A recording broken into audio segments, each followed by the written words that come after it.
In the constantly changing world of fundability, the big question is this: how are entrepreneurs and real estate investors like us, ones who want to grow our businesses and who are tired of paying for really expensive alternative lending, how do we tap into the most inexpensive money available and do it without the hassle of typical borrowing? That is the question, and this podcast will give you the answers. Welcome to the Get Fundable podcast with your host, Merrill Chandler. Welcome back, everybody. Merrill Chandler here, your host of the Get Fundable podcast. Okay, today I'm gonna push the oh wow button, because when I come back, we're going to be discussing quality of life versus standard of living and how we are selling our souls to one without embracing the other. So when I come back, let's get into it. Hey, everybody. Welcome to the Get Fundable podcast. I'm your host, Merrill Chandler, and today we're going to be talking about something that, without knowing it or not, this very concept is driving every one of us, sometimes bananas, or to success. And we're going to discuss it all, right? So every one of us have heard the term quality of life. We've heard the term standard of living. I've even spoken about it in a previous podcast, kind of saying that I would speak about it later. Well, today is the day. We're talking about how we kind of sell ourselves short by focusing on one or thinking that it's more important than another. So let's take a look here, and I've got a couple of pieces that I want to show you, that I'm rarely do I read stories, but in this case, this one is so freaking worth it. So we'll cover that in just a second. Now, what do I mean by quality of life, standard of living? So let's get our definitions down. First of all, quality of life, by most definitions, but for today's purposes, quality of life is that quality that makes our life worth living, right? It's not the grind. It's not or let's put it this way. The grind is a very low quality of life. Quality of life is doing what we love, or creating a life we love, to quote my friend, Lori Frazier. Living a life we love.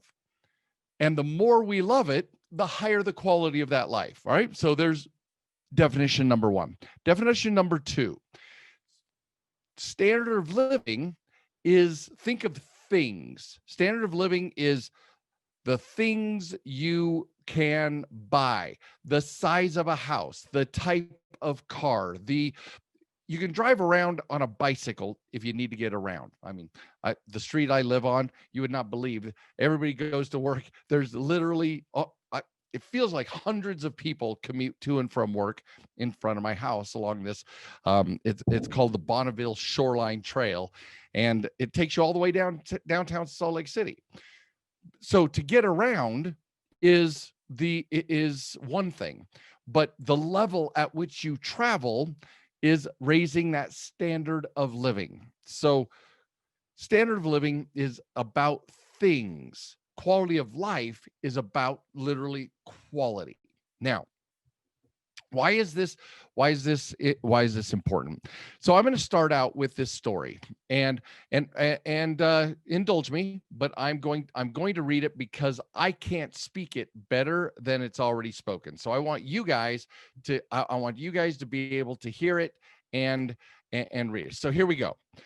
An American investment banker was taking a much-needed vacation in a small coastal Mexican village when a small boat with just one fisherman docked. The boat had several large fresh fish in it. The investment banker was impressed by the quality of the fish and asked the Mexican gentleman how long it took to catch them. The Mexican replied, "Only a little while." The banker then asked, "Why didn't he stay out longer and catch more fish?" The Mexican fisherman replied that he had enough to support his family's immediate needs. The American then asked, "But what do you do with the rest of your time?" The Mexican fisherman replied, I sleep late, fish a little, play with my children, take a siesta with my wife, stroll into the village every evening where I sip wine and play guitar with my amigos and have a full and busy life, senor. Yes, the investment banker scoffed. I'm an Ivy League MBA, and I can help you. You could spend more time fishing and with the proceeds, buy a bigger boat. Then you could buy several boats with the proceeds until eventually you'd have a whole fleet of fishing boats. Instead of selling your catch to the middleman, you could sell directly to the processor and eventually open your own cannery. You could control the product, the processing, and the distribution. Then he added, of course, you would need to leave the small coastal fishing village and move to Mexico City, where you'd be able to run the entire growing enterprise. The Mexican fisherman asked, but senor, how long will all this take? To which the American applied 15 to 20 years. But then what? Asked the Mexican. The American laughed and said, that's the best part. When the time is right, you would announce an IPO and sell your company stock to the public, and you become very rich. You could make millions. Millions, senor? Then what?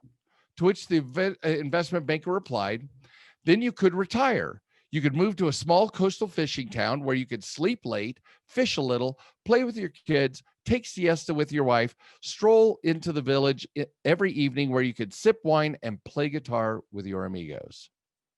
I don't know how much there is left to say,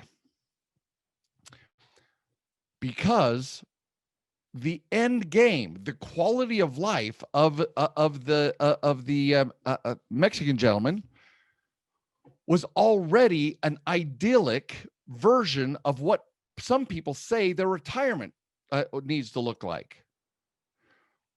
And yet, the investment banker was committed that the way to get there,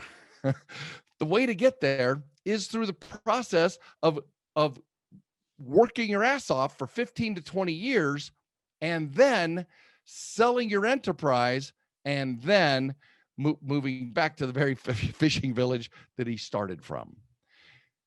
It's a very poignant story and is ludicrous in the lesson that it teaches, because the investment banker had one focus, and that focus was bigger is better, more is better.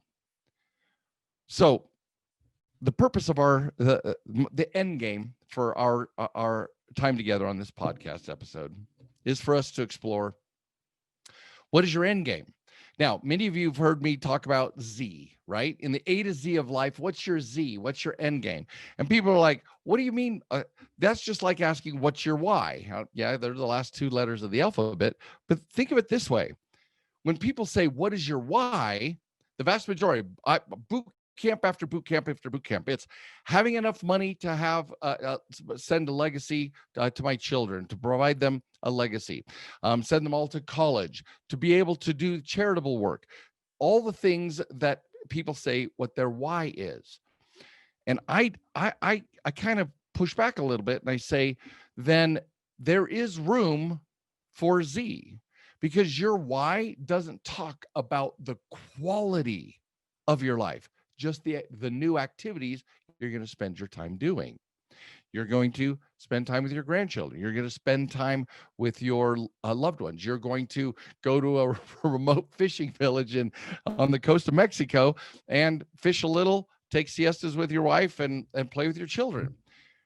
But Z is about the quality of your life once you're there. I laugh at this and please spare me a little grace as I say this, because if you don't do this right, if you're not focused on quality of life while you're going through this 15 to 20 years of building your empires to pass along to your children, what if your children hate you at the end of this? What if your health is miserable and you're decrepit and you're stuck in a wheelchair, a bed, or convalescent home because you spent all of your energy driving after driving after my watch just went off. Driving all of your, if you spend your entire life driving after these standard of living goals, then what's your quality of life like when you're done? I don't know where the value is there. And the question you've got to ask, and it's really the only question for me, in a month and change, I turned 60. I know I don't look it. Thank you very much. That's very sweet of you. But the thing is I have been a slug for the last 3 years. No physical regimen, no. I even withdrew from friends and family. I wasn't even going to birthday parties for heaven's sake. Because now I was doing a lot of internal work at the time, which I believe is now opening me up to a higher quality of life. Because some of the perspectives that I've come to, remember, you're just hearing words right now, and they may even affect you and they may strike you. But until you assimilate this, until you make changes in your behavior that are going to help you build a better quality of life, then what's the point of hearing the words? It's about transformation, not information. There's way too much information out there, guys, that don't help us transform. So my goal for this podcast is that you and each of you are able to be open to more transformation in your priorities, right? So the title of this was awesome, right? Holy hell, what 50 years to finally realize this, to get this, right? I don't want you to wait 50 years. I don't want you to wait 10 years to get this. I want you to build your daily life around a high quality set of activities. For example, years ago, I used to be a bomb ass meditator, loved meditation, loved pulling cards, loved kind of forecasting what my day might look like in meditation. Haven't done it for years until 2 weeks ago. Until a month ago, I hadn't even walked, like taken a walk around the neighborhood, much less have any kind of physical activities. COVID was just another excuse for me to order more Uber Eats and stay home more than I had the previous 2 years before it hit. You guys, in this indolence, in this isolation, I was facing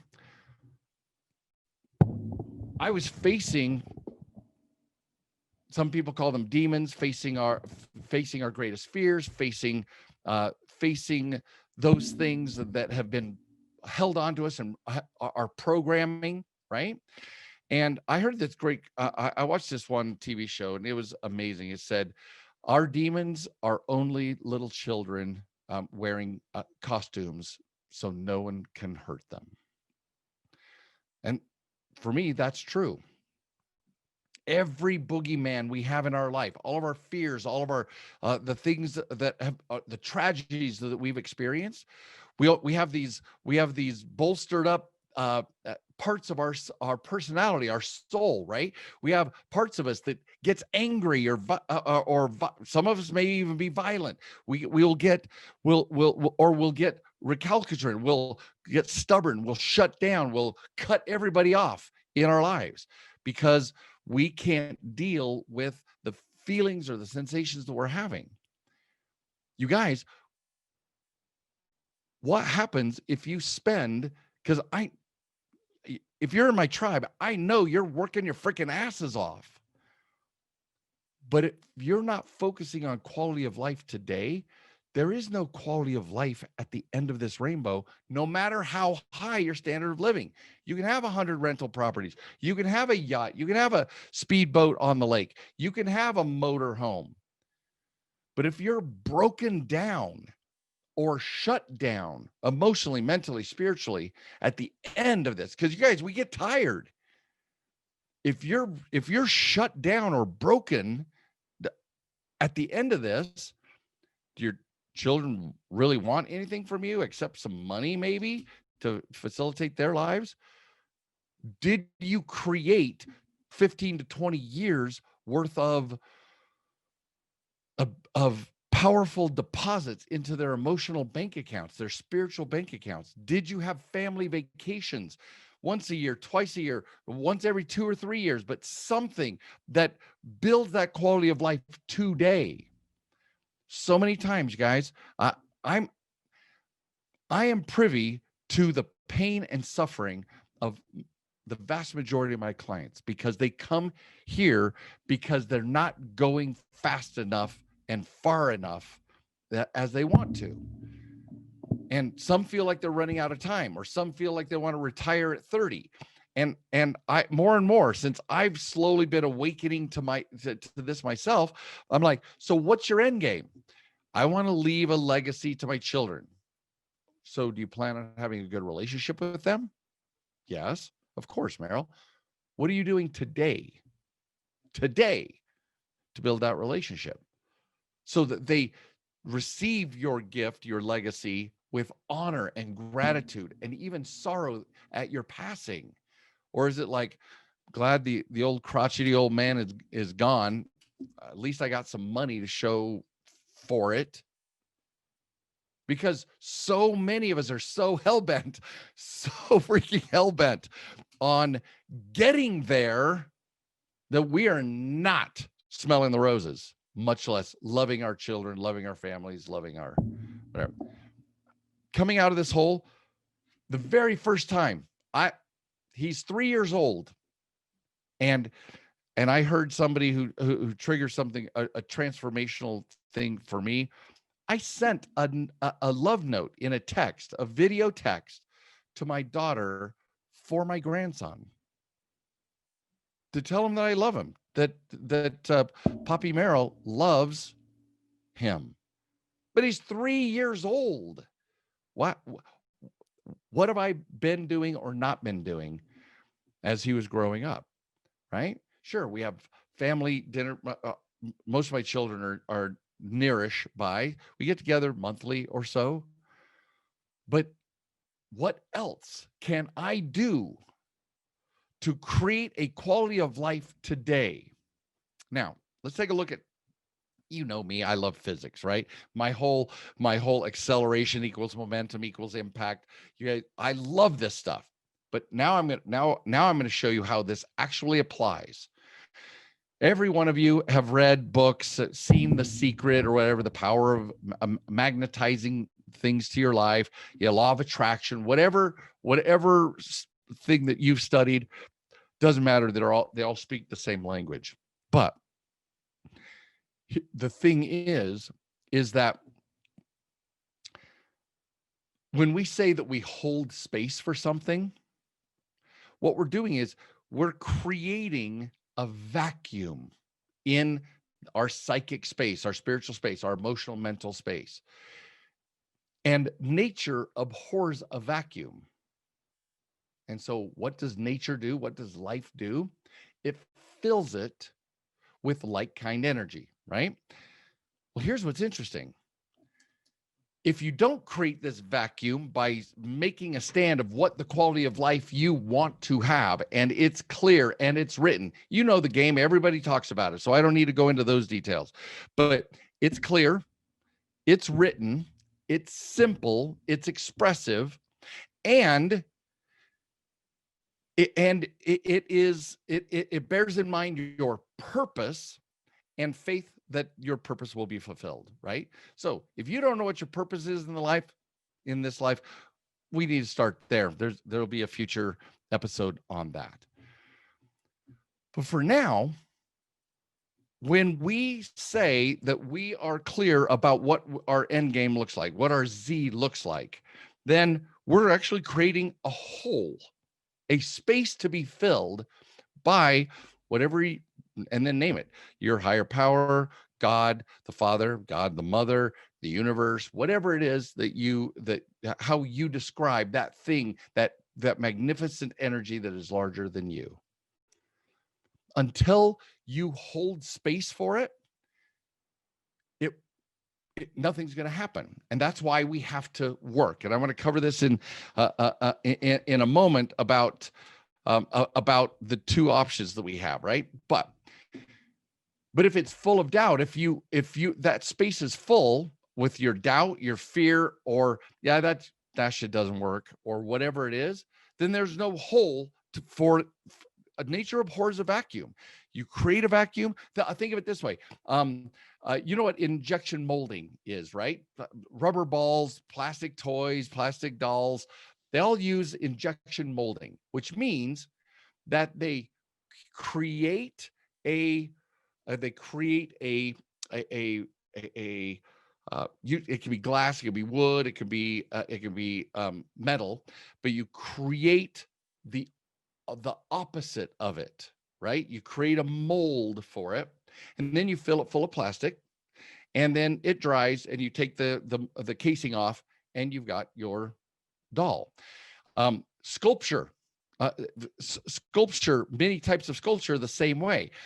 The sculpture you see is not necessarily built from the pieces of metal or metal or otherwise. They create the reverse of it. They create a space that looks exactly like it.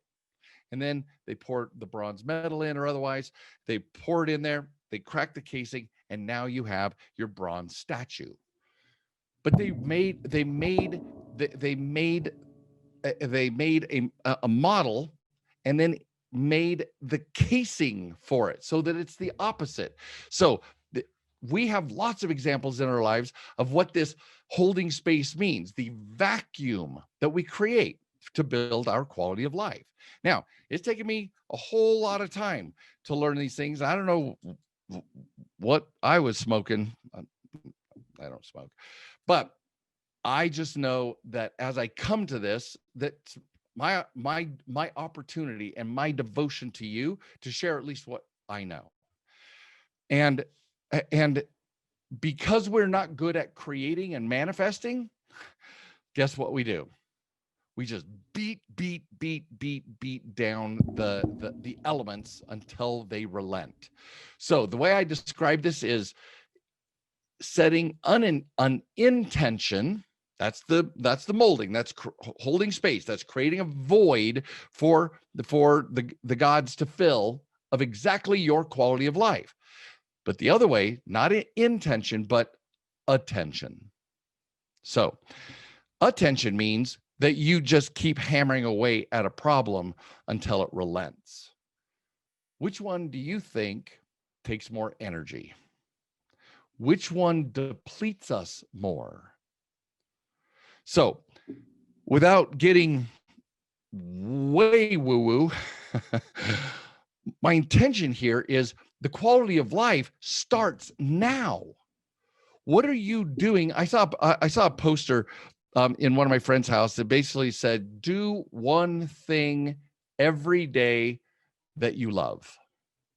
That's certainly going to contribute to your quality of life. But the real question is, this is the question I asked myself, so I'm asking it to you. Why am I waiting so long to have the quality of life that I say I want? First of all, I'm never going to stop working because my workings are passion projects, because I have a mission to give learnings and tools to anybody who could use them to better their lives, to give learnings and tools to their loved ones. So learnings and tools, that's my jam. That's my life mission. So, but I get so caught up because I've been called a workaholic before. I'm no different than many of you. But where's my quality of life? Just barely, I'm on day 9. So 9 days ago, I finally got out of bed, not to come into my workstation, but to go run.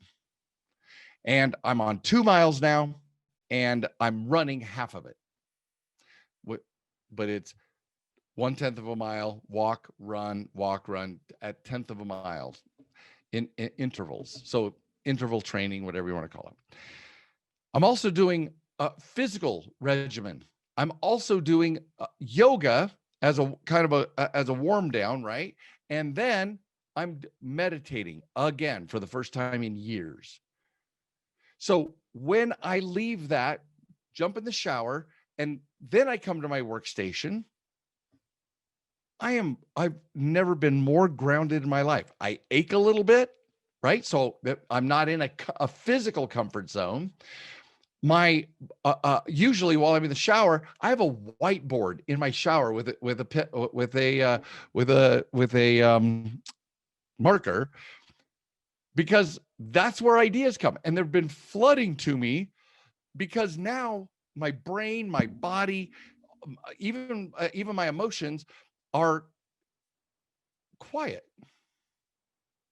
And all of a sudden, since I've created this space inside of me, all of a sudden, boom, ideas. And I'm sitting there in the middle of my shower, writing down all of these ideas.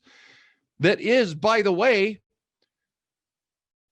going to be awesome for you guys. Everybody in my tribe, 2021 is going to be off the hook, because now I'm seeking to live a high quality life.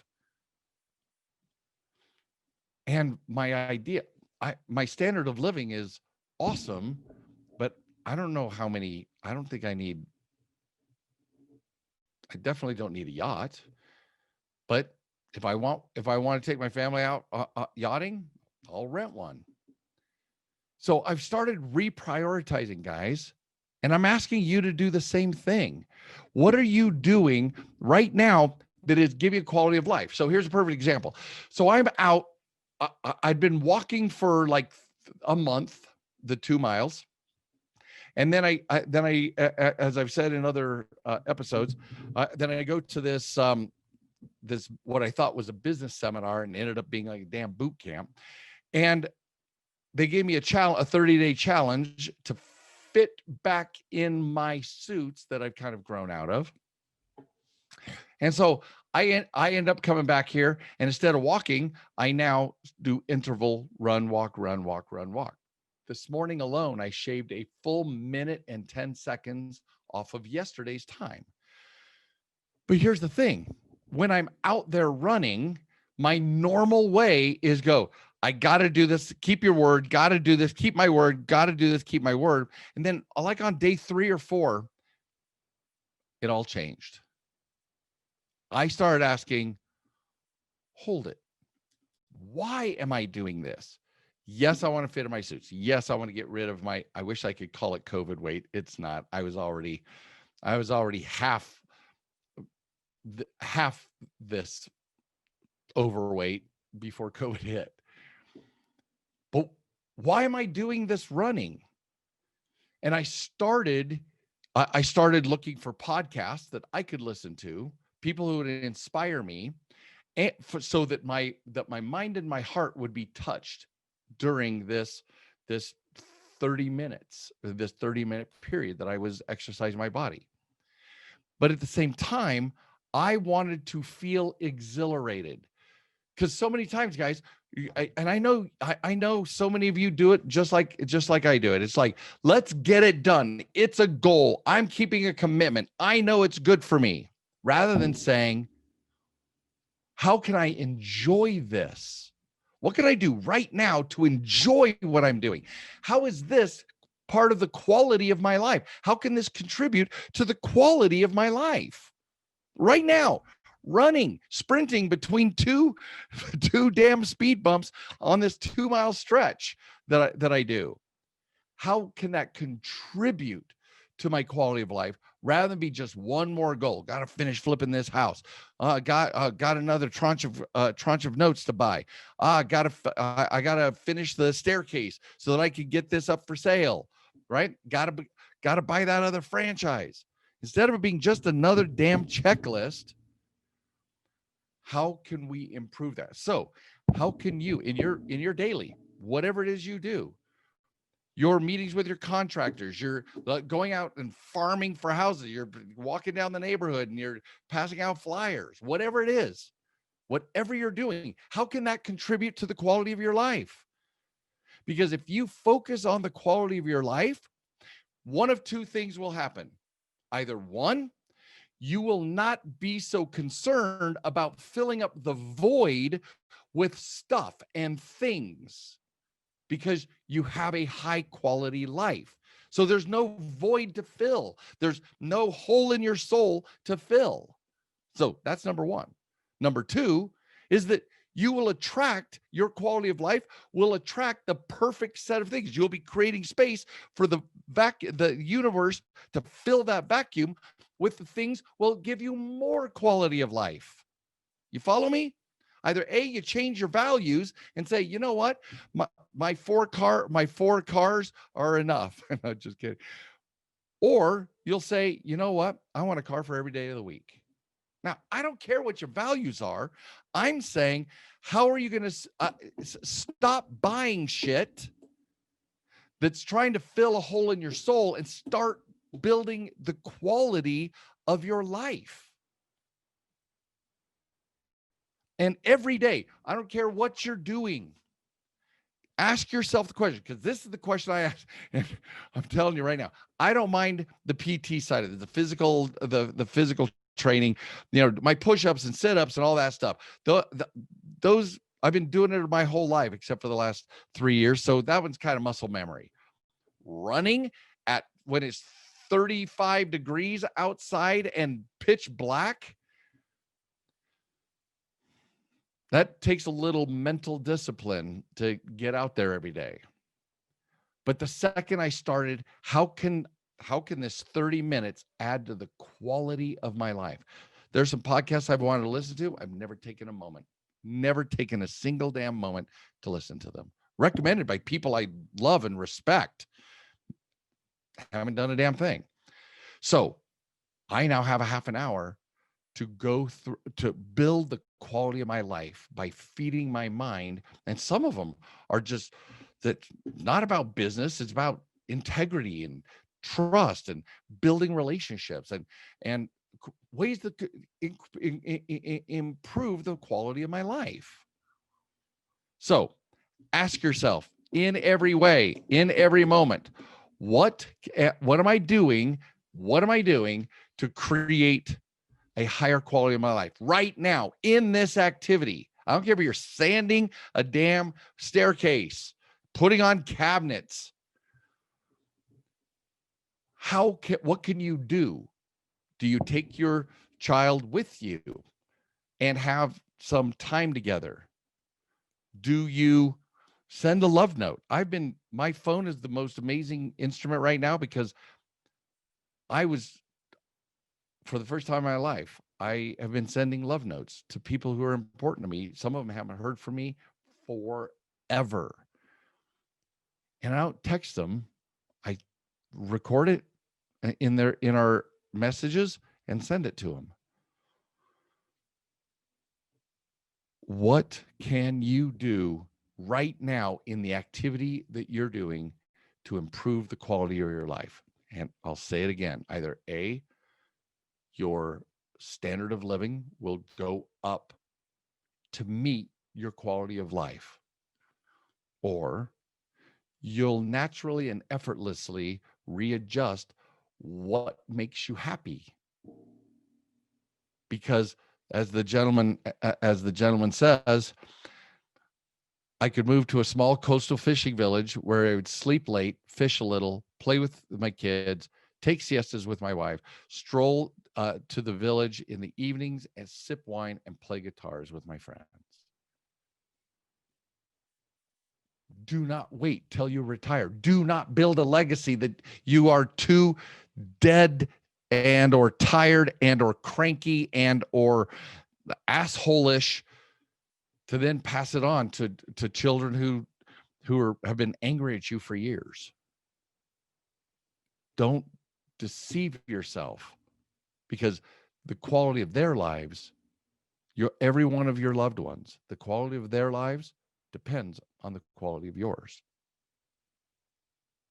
This is Merrill Chandler, your host of the Get Fundable podcast, and I'm challenging you to every instant that you're doing something, find out how it can add to the quality of your life and not just some financial goal you have. Goodbye. Thank you for listening to the Get Fundable podcast. Please leave comments because Merrill would love to read about your aha moments from this episode. And be sure to visit getfundable.com to read our blog, get important links, join our community, and much, much more, like ordering Merrill's tell-all book that is changing the world, The New F Word. And you got to tell your friends about this podcast because we want them to get fundable too.